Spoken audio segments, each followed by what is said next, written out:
patrols. I have nothing but the greatest admiration for the team of people who, for the last 19 years,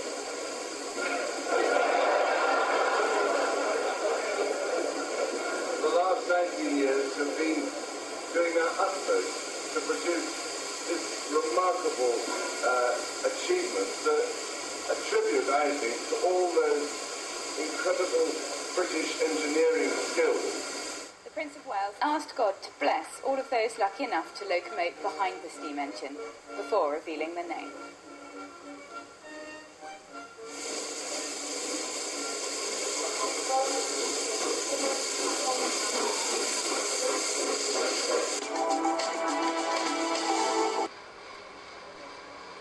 The Tornado trundles into Newcastle, the first mainline steam train to be built in Britain for almost 50 years.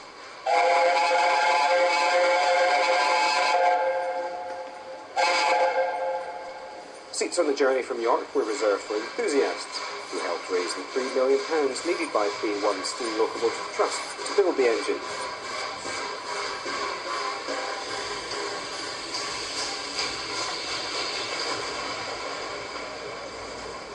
The Peppercorn class A1 Pacific is making return trips from York to Newcastle for supporters. The Golden Age of Steam has returned to King's Cross this weekend. Hundreds of rail fans line the platforms as the Tornado, Britain's newest locomotive, pulled into the capital for the first time. Enthusiasts have collected £3 million and worked for 18 years to realise this moment. Just the atmosphere on the train. Everybody's all enjoying themselves and quite enthusiastic about the trip and the events and so on. And that was extended to outside the train, of course, so all the people who were quite happy to see the train, well, quite surprised and delighted to see the actual, the steam train go by. When we got to Peterborough, there was an electrical fault ahead of us which disrupted everyone. All trains got delayed, including us. Brought back really good memories in this dull atmosphere that we live in at the moment. To have something like this going on is absolutely superb. Connect to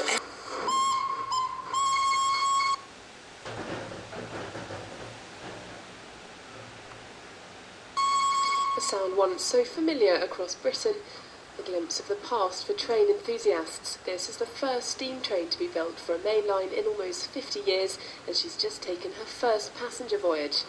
The Peppercorn-class Tornado, known as the Talesman, pulled out from a packed platform in Darlington. Before the Tornado, the last Peppercorn A1 locomotive to run on the main line was the St Mungo on the 31st of December 1965. Mark Allard is chairman of the A1 Trust. This is the culmination of 19 years of work, 19 years of fundraising. And everyone is really delighted that we're here at last. It might be a bit of a party actually, all the way down to London. There's lots of people who've been watching the project and been working on the project, and this is their dream come true, taking a brand new A1 down to King's Cross Station. The departure had sparked some controversy, with National Express initially saying people wouldn't be allowed into the station to wave her off because the platforms might be too slippery in the wet weather. But they gave in and she was given a hero send-off. I thought it was absolutely wonderful. Fantastic achievement for them. It was really loud. It was noisy, wasn't it? Yeah. She passed through York, Doncaster, Peterborough and Stevenage before finally arriving at London's King's Cross, making her the first of her kind to pull into the capital in over 40 years.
Yes, wet. Yes, Malay, wet. You know about wet.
Amadeus 103.7 auspicia esta única presentación de UTM.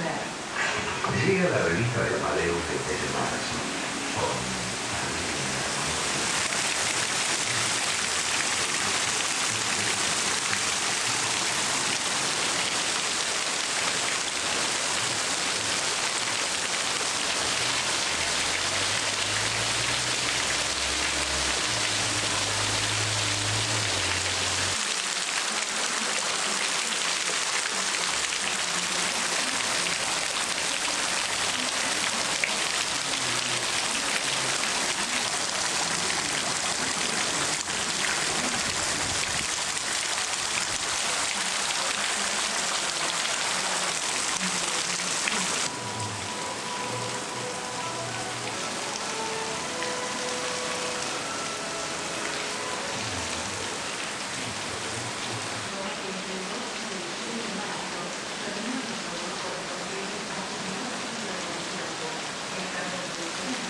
Ahora